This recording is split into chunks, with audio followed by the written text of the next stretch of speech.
आऊंगा एक दिन फिर आम खास मैदान में, बहुत जल्दी आऊंगा। अकबरुद्दीन ओवैसी लड़ेगा, अपनी पसंद के मुकाम पे अपनी पसंद के वक्त लड़ेगा। इम्तियाज जलील साहब भी वही समझे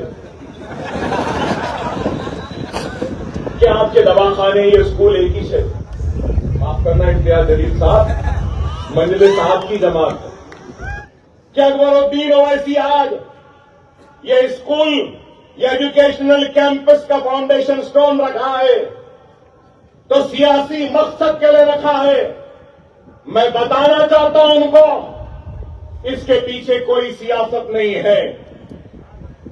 अकबरुद्दीन ओवैसी जिंदगी में सब कुछ सीखा, अगर कोई चीज नहीं सीखा तो सियासत करना नहीं सीखा।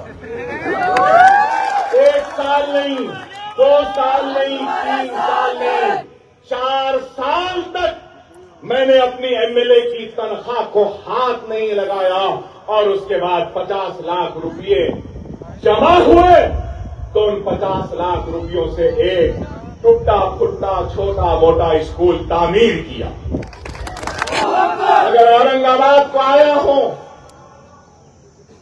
ये स्कूल बनाने के लिए, हां नीयत है, जेब में पूरा पैसा नहीं है, अल्लाह उसके रसूल की कसम नहीं है, लेकिन मुझे अल्लाह की जात पे कामिल भरोसा है, जैसा 11 मदरसे बने वैसे ये भी बन जाए। यहां मीडिया वाले अपने कैमराओं को खोलकर अकबर ओवैसी ऐसी भाषण दिया, भड़काऊ भाषण दिया बोलते अरे आपसे कहूंगा कभी अपने कैमरों का रुख मेरे मदरसों की तरफ भी ले जाओ। आओ, मेरा दिल बड़ा है, तुम्हारे बच्चों को भी पढ़ाने तैयार है। तो सिख से नेशन बनता है, तो ईसाई से नेशन बनता है, तो पारसी से नेशन बनता है, तो बुद्धिस्ट से नेशन बनता है, तो जैन से नेशन बनता है, तो गॉड भगवान या अल्लाह को नहीं मानने वालों से भी। नेशन का मतलब क्या है? जहां पे हर कोई रहता बसता है, और हिंदुस्तान में हिंदू भी है, मुसलमान भी है, सिख भी है, ईसाई भी है, पारसी भी है, बुद्ध भी है, जैन भी है, और हर मजहब के, कई मजहब के मानने वाले हैं। इससे नेशन बनता है। और कोई भी मुल्क उस वक्त तक कामयाब नहीं होता, तरक्की याफ्ता नहीं कहलाता, जब तक कि उस मुल्क के हर शहरी को इस बात का एहसास न हो कि वो भी मुल्क की तरक्की का हिस्सेदार है। मैं आज इस फाउंडेशन स्टोन के जरिए मुसलमान बच्चों को नेशन बिल्डिंग प्रोसेस का हिस्सा बनाने के लिए आया हूं।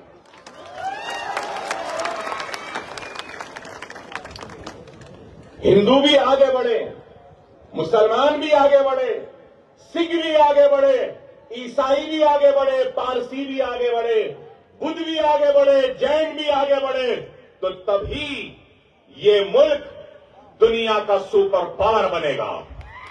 लेकिन अगर कोई अहमक, कोई दीवाना, कोई बेवकूफ अगर ये समझ रहा है कि सिर्फ किसी एक की तरक्की से ये मुल्क सुपर पावर बनेगा, तो वो दुनिया का सबसे बड़ा अहमक है। मैं कहूंगा कि सुख की तरक्की जब होगी इस मुल्क में, तो तभी मेरा मुल्क, मेरा हिंदुस्तान सुपर पावर बनेगा। ये अज़्म, ये इरादा लेकर हम आगे बढ़ रहे हैं। और आज इस बात से कोई इनकार नहीं कर सकता कि तालीम के मैदान में मुसलमान सबसे पीछे हैं, पिछड़ा हुआ है। लेकिन जब ये एजुकेशनल कैंपस आ रहा है तो ये एजुकेशन कैंपस बेशक मुस्लिम आबादी में है, अतराफ अतराफ मुसलमान रहते हैं, लेकिन दूर से अगर कोई हिंदू भी अगर इस स्कूल में एजुकेशनल कैंपस में पढ़ना चाहता है तो हमारे दरवाजे उसके लिए बंद नहीं है, उसके लिए भी खुले हैं। अगर ईसाई भी आएगा तो उसके लिए भी खुले हैं, पारसी भी आएगा उसके लिए भी खुले हैं, और अगर कोई गॉड भगवान या अल्लाह को नहीं मानने वाला भी आएगा तो उसके लिए भी खुले हैं। वो तुम्हारा दिल है जो हमारे लिए तंग है, लेकिन ये हमारा दिल है।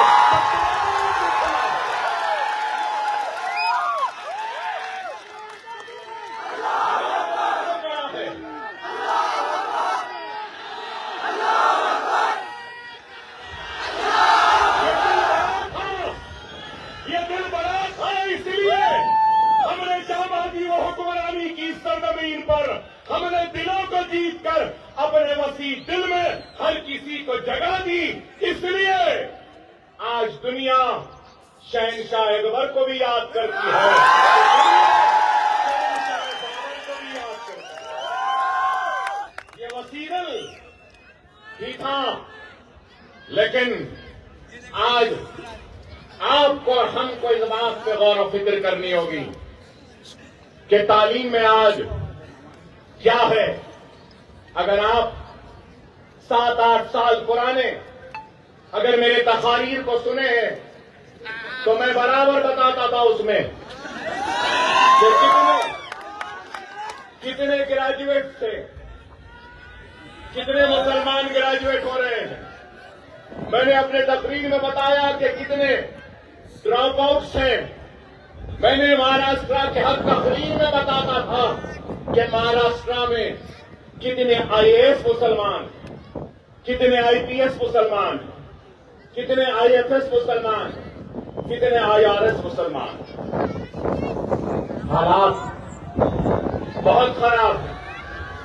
आज आपको और हमको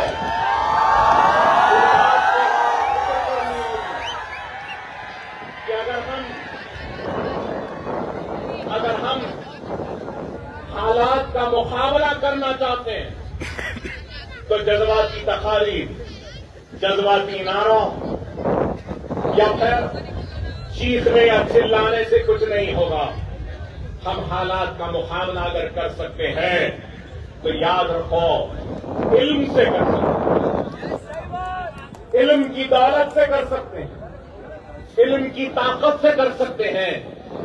तो दूसरा, अगर हम इन हालात का मुकाबला कर सकते हैं तो सिर्फ और सिर्फ अपने इत्तेहाद के जरिए इन हालात का मुकाबला कर सकते हैं। अगर आज हम देखते हैं all India survey of higher education 2019 and 20 की रिपोर्ट को अगर हम देखते हैं तो टोटल मुस्लिम स्टूडेंट्स, जुमला मुसलमान बच्चे जो हायर एजुकेशन में सारे हिंदुस्तान में जिनका एनरोलमेंट हुआ है, उनका फीसद कितना है? 5.5%, ओनली 5.5%। और हमारी आबादी क्या है? इस मुल्क में हमारी आबादी क्या है? क्या आबादी के हिसाब से हमारा एनरोलमेंट है? नहीं है। और अगर हम टोटल स्टूडेंट हायर एजुकेशन में 2019 और 20 में महाराष्ट्र में जिनका एनरोलमेंट हुआ है, उनकी तादाद देखते हैं तो 42,65,472, 42,65,475 टोटल एनरोलमेंट हायर एजुकेशन में स्टूडेंट्स का। उसमें मुसलमानों का शेयर कितना है? गौर से सुनो मेरे भाई, मैं जानता हूं आप क्या सुनने आए हैं।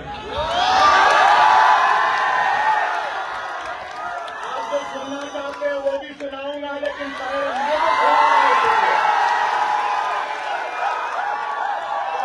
सुना रहा हूं, सुन लो।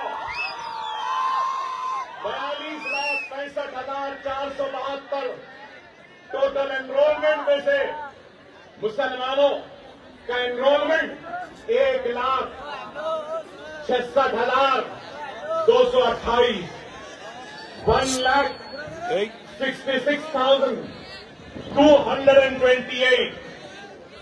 आप गौर करो, अगर हम टोटल एनरोलमेंट में मुसलमानों के एनरोलमेंट का अगर हम परसेंटेज निकालते हैं तो क्या परसेंटेज है हमारा, बताइए।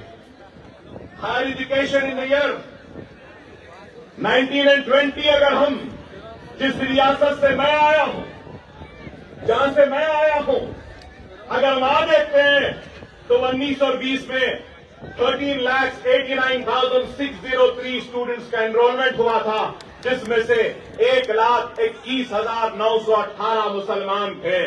अगर हम महाराष्ट्र का अगर मुस्लिम स्टूडेंट हायर एजुकेशन का परसेंटेज देखते हैं तो आप सबको भी सुन के हैरत होगी कि वो परसेंटेज है 3.89% ओनली 3.89%। क्या बात है, हमारा एनरोलमेंट इतना कम है। ग्रेजुएट्स कितने हैं? करीब सिर्फ 4% मुसलमान ग्रेजुएट होता है महाराष्ट्र में। क्यों? मैं जानना चाहता हूं, पूछना चाहता हूं। आज ग्रेजुएशन का लेवल भी हमारा कम है। और फिर अगर हम टीचर्स, टोटल टीचर्स का अगर सर्वे लेते हैं, महाराष्ट्र में हायर एजुकेशन इंस्टीट्यूट अगर है तो 1,63,132, जिसमें से 8,143 मुसलमान हैं। टीचर्स को अगर हम लेते हैं तो टीचर्स का भी परसेंटेज अगर देखें तो 4.99% है। आप गौर करिए। और अगर हम तेलंगाना में देखते हैं तो करीब 9% है वहां पर हायर एजुकेशन में एनरोलमेंट। और अगर हम यहां देखते हैं तो यहां पे एनरोलमेंट 3.8% है। तो आप गौर करिए कि क्या हाल है। उर्दू स्कूल्स का हाल क्या है वो भी आपके सामने बयान करूंगा। सारे हिंदुस्तान में सबसे ज्यादा उर्दू स्कूल अगर कहीं है या बच्चे हैं तो अल्हम्दुलिल्लाह वो महाराष्ट्र में। लेकिन unified district information system for education report for the year 2018 and 19 total schools Maharashtra में 1,09,942, जिसमें से 5,210 स्कूल उर्दू मीडियम के हैं और उसका परसेंटेज 4.73%। और महाराष्ट्र में उर्दू स्पीकिंग पीपल कितने हैं, उर्दू बोलने वाले कितने लोग हैं? 7% हैं और स्कूल 4%। टोटल मुस्लिम स्टूडेंट महाराष्ट्र में 2018 और 19 में 28,22,370 और फिर उर्दू में अगर हम देखते हैं तो 13,05,652, मतलब ये 46.26% Muslim students are studying through Urdu medium. मतलब ये कि 46% बच्चे जो एनरोल हुए वो उर्दू मीडियम में पढ़ रहे हैं। और अगर हम सबसे खतरनाक चीज जो ये देखने के बाद मेरे पास सामने आई है तो वो ये आई है कि जितने भी उर्दू स्कूल हैं उसमें 50% से भी कम स्कूल में फर्नीचर है और 23% ऐसे स्कूल हैं जहां पे कुछ फर्नीचर है। 90% स्कूल ऐसे हैं जहां पे कंप्यूटर लैब नहीं है, लाइब्रेरियन नहीं है। और फिर जब हम ड्रॉप आउट को देखते हैं तो हाई ड्रॉप आउट है। सबसे ज्यादा ड्रॉप आउट अगर कोई है महाराष्ट्र में तो वो मुसलमानों में है, अगर हम एससी और एसटी से अगर कंपेयर करते हैं। महाराष्ट्र में सबसे ज्यादा ड्रॉप आउट। और आपको ये भी बताऊं, औरंगाबाद में 2021 और 22 में 8,000 बच्चे 10th में इम्तिहान नहीं लिखे और ड्रॉप आउट हुए औरंगाबाद में। और अगर आपको ये भी बताऊं तो आपको सुनकर हैरत होगी, अगर 100 बच्चे स्कूल में दाखिला लेते हैं तो ग्रेजुएशन तक आने तक 100 घटकर सिर्फ 10 बच्चे हो जाते हैं। सिर्फ 10। मतलब एक stage by stage drop outs है। ग्रेजुएट में आते हैं, अगर 3.5 साल या 5.5 साल की उम्र में एक बच्चे को स्कूल में दाखिला देते हैं आप, वो ग्रेजुएशन तक जाता है। तो ग्रेजुएशन को जाते जाते अगर 100 बच्चों को दिए तो ग्रेजुएशन तक आने तक सिर्फ 100 के बजाय 10 ही बच जाते। और फिर ग्रेजुएशन का लेवल कितना है? 4%। प्रोफेशनल कोर्सेज, डॉक्टर्स, इंजीनियर्स कितने? Less than 1%। आईएएस, आईपीएस क्या है? वो भी परसेंटेज आपका पूरा गिरा हुआ है। मेरे पास बहुत से आदाद और शुमार लेकर आया था, लेकिन ये बातें बताना जरूरी है। इसलिए जरूरी है कि लोग समझेंगे कि अकबरुद्दीन ओवैसी आज ये स्कूल, ये एजुकेशनल कैंपस का फाउंडेशन स्टोन रखा है तो सियासी मकसद के लिए रखा है। मैं बताना चाहता हूं उनको, इसके पीछे कोई सियासत नहीं है। अकबरुद्दीन ओवैसी जिंदगी में सब कुछ सीखा, अगर कोई चीज नहीं सीखा तो सियासत करना नहीं सीखा।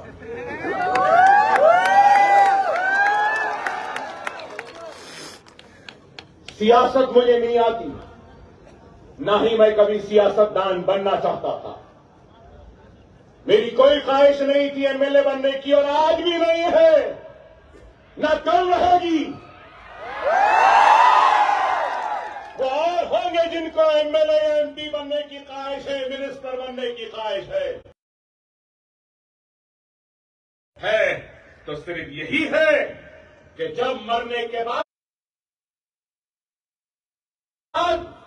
अल्लाह के सामने जब हाजिर रहूंगा तो उस वक्त अल्लाह जब मुझसे सवाल करेगा कि मैंने तुझे दौलत दी थी, इख्तियार दिया था, ताकत दी थी, तो तूने मेरे हबीब की उम्मत के लिए क्या किया है, तो मैं यही काम के जरिए अल्लाह के सामने हाजिर होऊंगा और कहूंगा,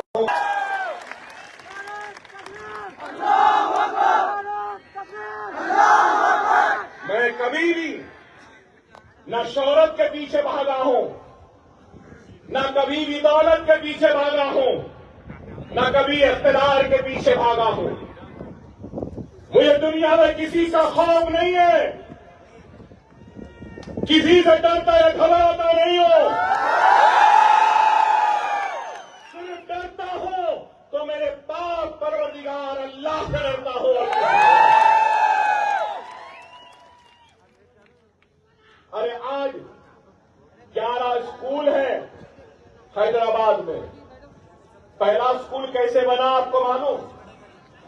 अभी इम्तियाज जलील साहब ने कहा कि अकबर ओवैसी साहब पे हमले होने के बाद में उन्होंने अपनी जिंदगी को वक्फ कर दी गरीबों की मदद के लिए, तालीमी इदारे बना दिए।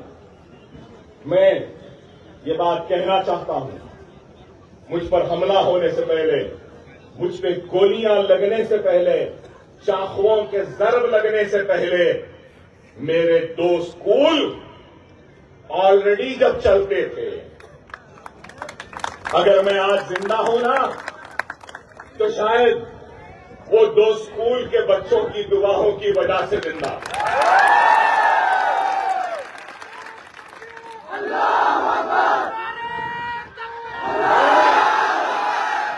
अपने पहले इलेक्शन की तकरीर में कहा था, मैंने अपने पहले इलेक्शन की तकरीर में कहा था कि अकबरुद्दीन ओवैसी इंतखाब लड़ रहा है तो एमएलए बनने के लिए नहीं, जब मैं मुंतखब हो जाऊंगा तो मैं मासूम बच्चों के खानों पे बस्ता और किताबों का बोझ देना चाहता हूं और इनके मासूम उंगलियों में कलम थमाना चाहता हूं। इस नीयत से इलेक्शन लड़ा और अल्लाह और उसके रसूल की कसम, मैंने अपने रहने के लिए घर बाद में बनाया। एमएलए बनने के बाद मेरी जो तनख्वाह थी 99 में, जो भी तनख्वाह थी हर महीने की बचाता था। हर महीने मीटिंग होती तो जाता था, क्योंकि मीटिंग में भी हमको सिटिंग फीस मिलती है। फिर दूर मीटिंग रहती, विशाखापट्टनम दूर, जो आंध्र प्रदेश था, तो दूर भी जाता था। प्लेन का टिकट देते थे तो कहता था नहीं, वो प्लेन के टिकट के पैसे दे दो, मैं गाड़ी में या बस में चला जाऊंगा, और वैसा जाता था। एक साल नहीं, 2 साल नहीं, 3 साल नहीं, 4 साल तक मैंने अपनी एमएलए की तनख्वाह को हाथ नहीं लगाया। और उसके बाद 50 लाख रुपये जमा हुए तो उन 50 लाख रुपयों से एक टूटा फुटा छोटा मोटा स्कूल तामीर किया। लोग बोलते थे स्कूल बनाएगा, कैसा बनाएगा? अरे अगर नीयत है ना तो अल्लाह गैब से मदद करता है, इस बात को याद रखो। या बैठे मजलिस के कायदीन से कहूंगा कि तुम भी नियत कर लो, फिर देखो अल्लाह गैब से तुम्हारी मदद करेगा। अल्लाह का वादा है, अल्लाह का वादा है, भूखा उठाऊंगा जरूर लेकिन भूखा सुलाऊंगा नहीं। अल्लाह एक ईमानदार को भी रोटी देता है तो एक बेईमान को भी दिन के आखिर में रोटी देता है। एक चोर को भी रोटी मिलती है, उसकी नीयत चोरी की है इसलिए चोरी की रोटी मिलती है, उसकी नीयत ईमानदारी की है इसलिए ईमानदारी की रोटी। अरे नीयत करो। मेरे पास कुछ नहीं था, हर नमाज में अल्लाह गवाह है, सजदे में गिरकर अश्कों को बहाता था और दुआ करता था कि अल्लाह मेरे दुश्मन बहुत है, मुझे तू इतनी हयात दे दे कि मैं अपना वादा पूरा कर सकूं, एक स्कूल बना के इस दुनिया से रोक सकूंगा। और आज भी अगर औरंगाबाद को आया हूं ये स्कूल बनाने के लिए, हाँ नीयत है, जेब में पूरा पैसा नहीं है, अल्लाह उसके रसूल की कसम नहीं है, लेकिन मुझे अल्लाह की जात पे कामिल भरोसा है, जैसा 11 मदरसे बने वैसे ये भी बन जाएगा, ये भी बन जाएगा। अरे अज़्म होना चाहिए, इरादा होना चाहिए, नीयत होनी चाहिए, इखलास होना चाहिए, खुलूस होना चाहिए। अगर नीयत है, इखलास है, खुलूस है तो अल्लाह गैब से रास्ते बनाता है। अरे देखने वालों, देखो कभी आकर या मीडिया वाले अपने कैमराओं को खोलकर अकबर ओवैसी ऐसी भाषण दिया, भड़काऊ भाषण दिया बोलते। अरे आज आपसे कहूंगा, कभी अपने कैमरों का रुख मेरे मदरसों की तरफ भी ले जाओ। आओ, मेरा दिल बड़ा है, तुम्हारे बच्चों को भी पढ़ाने तैयार है। कभी देखो तो सही, क्योंकि वो तुम्हारी ख्वाहिश होगी कि तुम्हारी औलाद तुम्हारे बाद भी इस कैमरे को पकड़े, मगर मेरी ख्वाहिश है कि तुम्हारी औलाद भी ये कैमरा न पकड़े, स्टेथोस्कोप पकड़े, इंजीनियर बने, डॉक्टर बने।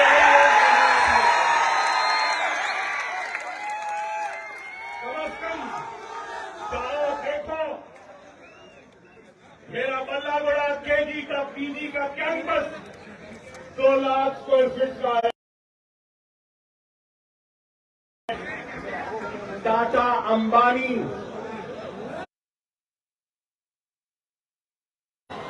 या फिर कोई बड़ा सरमायादार भी ऐसा स्कूल नहीं बनाया होगा जो सरकारी मदीना का ये गुलाम इतना बेहतरीन मदरसा बनाया है। देखो आप जाकर, देखने वाले कहते हैं क्या ये इंग्लैंड का स्कूल है, क्या यूनिवर्सिटी डाल दिए, शतरंजी बिछा दिए? नहीं, मेरा गरीब का बच्चा, अंबानी के बच्चा ऐसे स्कूल में नहीं पढ़ा होगा जैसा मेरे गरीब का बच्चा। दुनिया को बताना चाहता हूं, मैं वही हूं, मैं उन्हीं का जानशीन हूं जिन्होंने इस मुल्क को ताज की खूबसूरती दी थी,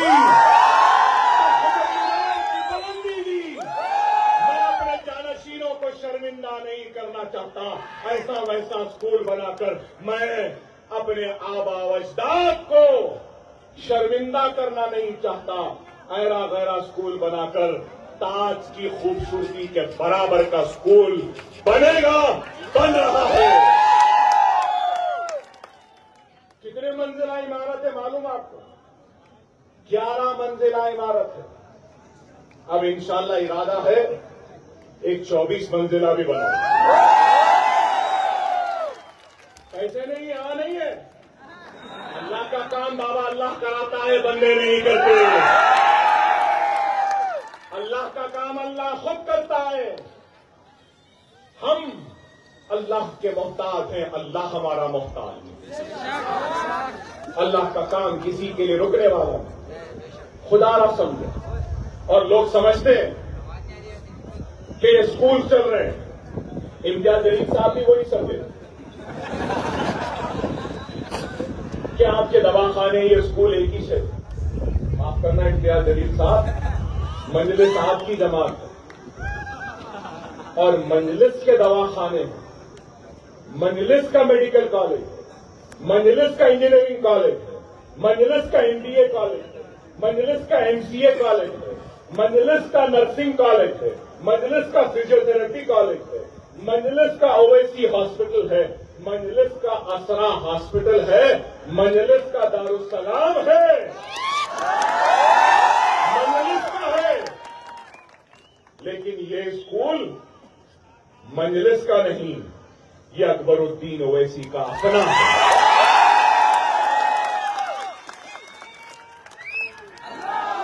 दवाखानों में जमात का पैसा लगता है, मेडिकल कॉलेज में मंजलिस का पैसा लगता है, इंजीनियरिंग में मंजलिस का लगता है, ये स्कूलों में अकबरुद्दीन ओवैसी का पैसा लगता है। ये बताना चाहता, मंजलिस का ट्रस्ट दारुस्सलाम एजुकेशनल ट्रस्ट है, मेरा ट्रस्ट खिलाफ है, जिसने हैदराबाद के मुसलमानों को बेदार किया, मुत्तहिद किया, मुनज़्ज़म किया और हिंदुस्तान की आवाम को नकीब मिल्लत जैसा बेटा दिया। मेरी मुराद सालारी मिल्लत सुल्तान सलाहुद्दीन ओवैसी से। ये मेरा ट्रस्ट मेरे वालिद के मंजलिस की वजह से ही है, आपकी दुआओं की वजह से है, हैदराबाद की आवाम की दुआओं की वजह से। ये बात इसलिए कह रहा हूं कि कई लोग समझते हैं कि किधर से करेंगे। अरे मुझे घर बनाना है, मेरे बच्चे को पढ़ाना है। अरे नहीं मेरे भाई, नीयत होगी, इरादा होगा तो अल्लाह खुद वसाइल बना देता। इस बात को समझो। मेरी जिंदगी में कई मौजूदात हुए, कई मौजूदात हुए। 3 गोलियां ये हाथ पर कुड़ारियों से 70 से मारे, पेट में, अदालत से बाइज्जत बरी हुए।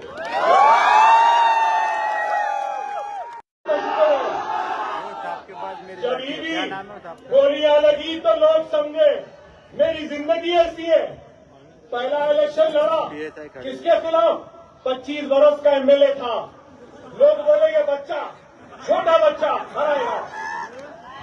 जब भी मौजूदा हुआ 25 वर्ष का आदमी ढेर हो गया, 25 वर्ष का बच्चा निकल गया। गोलियां लगे तो लोग बोले गया मर गया। इस बात को याद रखो। आज लोग कहते हैं हमारे पास वसाइल नहीं, पैसा नहीं, मुसलमान गरीब है। नहीं मुसलमानों, तुम गरीब नहीं हो। तुम्हारे पास सबसे बड़ी दौलत है तो वो ईमान की दौलत है। तुम्हारे पास दूसरी बड़ी अगर कोई दौलत है या ताकत है तो वो ला इलाहा इल्लल्लाह मुहम्मदुर रसूलुल्लाह है। तीसरी ताकत है तो तुम रसूलुल्लाह की उम्मती हो। चौथी ताकत क्या है? अरे तुम्हारे पास जो निजाम है ना, वो किसी के पास नहीं है। फोन तो खोलो कैलकुलेटर, आप भी खोलो कैलकुलेटर। एक हिसाब बताता हूं, फोटो के लिए तो खोलते हैं ना फोन। एक हिसाब, मुसलमानों की आबादी कितनी है मुल्क में? 20 करोड़। 20 करोड़ है ना? ठीक है भाई, 25 करोड़ 20 करोड़, ठीक है। उसमें से साहिब इस्तिताअत कितने मुसलमान हैं? कितने? जिन पे ज़कात वाजिब है, फर्ज है, वैसे कितने मुसलमान हैं? एक और हिदायत की ज़कात मैं खुला कह रहा, चलो 25 लाख लोगों को 1 लाख के हिसाब से अगर कर लिए तो कितने पैसे हुए? जरा गिनो भाई, क्या कितने हुए? कितने? 250 करोड़, 2500 करोड़। अरे भाई, मेरा हिसाब जो मैंने किया है ना, कम से कम 7,000, ज्यादा से ज्यादा 40,000 करोड़ मुसलमान ज़कात निकालता है, फिर भी कहते हो कि तुम गरीब हो। अफसोस देने वाले देखकर नहीं देते कि ये ज़कात का मुस्तहक है या नहीं। देने वाले ये देखकर नहीं देते कि किस तरीके से हम मालिक बना सकते हैं इस इंसान को। अरे ले लो ना, यहां इतने लोग हैं, सबके पास सेल फोन है। किसी का फोन 4,000 5,000 से तो कम नहीं है ना? इंटरनेट भी है ना? देखते भी ना? फोन का बिल भी आता है ना? फिर भी गरीब हो। चाय पीते ना रोज? बात सिगरेट भी पीते होंगे, बात शीशा भी पीते हैं। अरे बाबा, आपके रोजमर्रा के शौक में शाहरुख खान का फिल्म भी देखते हैं, सलमान का फिल्म भी देखते हैं, चाय भी पीते हैं। अरे रोजाना अगर यहां ठहरे लोग अपने रोजाना के खर्चे में से अगर 1 रुपया निकाल देंगे, कितना मजमा है? करीब कितना है मजमा? 25,000 का मजमा, 20-25,000। चले 20,000 ही ले लेते, चलो अगर यहां से हर उठने वाला शख्स अगर ये तय कर ले कि मैं रोजाना अपने खर्चे में से 1 रुपया निकालूंगा, तो कितने पैसे बन गए भाई? दिन को 20,000, महीने को 6 लाख, साल को 72 लाख। और करो, इस शहर में खुद तुम अपने बलबूते पर 1 नहीं 10 ऐसे इमारतें बना सकते हो या नहीं? अरे यही है।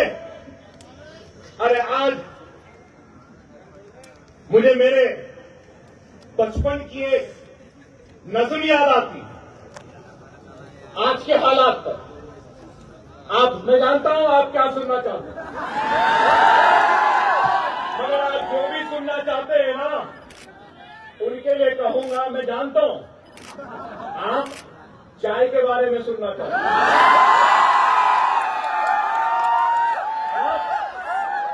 कड़क चाय, नरम चाय, चाय पीते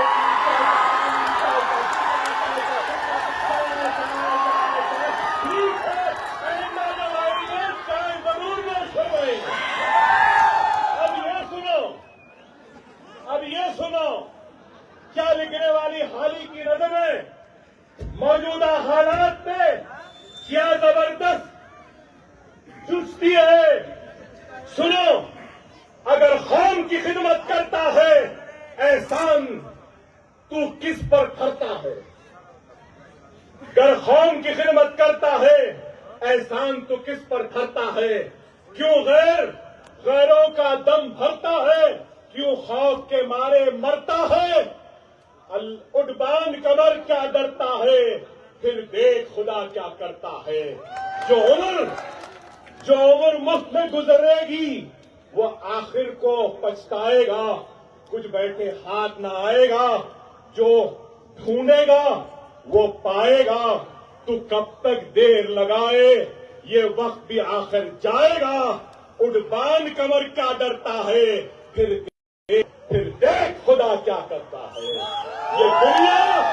ये दुनिया आखिर फानी है और जान भी एक दिन।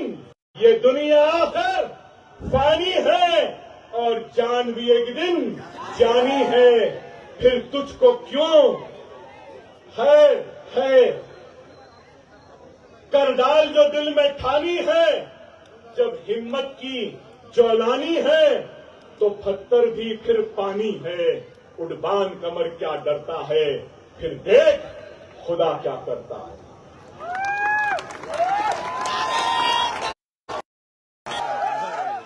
तू तो नाखलफ है, से निकाला गया था, तेरा क्या जवाब? मैं क्या जवाब दूं? दूंगा जवाब जरूर। आऊंगा एक दिन फिर आम खास मैदान में, बहुत जल्दी आऊंगा। अकबरुद्दीन ओवैसी लड़ेगा, अपनी पसंद के मुकाम पे, अपनी पसंद के वक्त लड़ेगा। तुम्हारी पसंद के मुकाम पे नहीं, तुम्हारे पसंद के वक्त नहीं। वक्त मैं तय करूंगा, मुकाम मैं तय करूंगा। क्या आप डरे हुए? क्या घबराए हुए? यही बात है, आपने कुछ नहीं कहा। अरे आज इस मुल्क में नफरत की बातें की जा रही है, लेकिन अकबरुद्दीन ओवैसी नफरत का जवाब नफरत से नहीं, मोहब्बत से देगा। अज़ां की बात है, लिंचिंग की बात हो रही है, हिजाब की बात है, लेकिन याद रखो इन सब हालात से क्या तुम डरे हुए हो?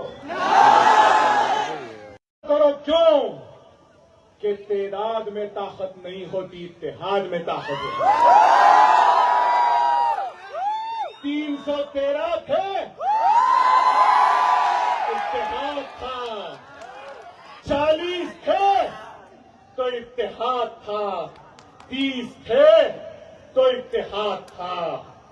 बैतुल मुक़द्दस को सलाहुद्दीन अय्यूबी ने तो ज्यादा थी।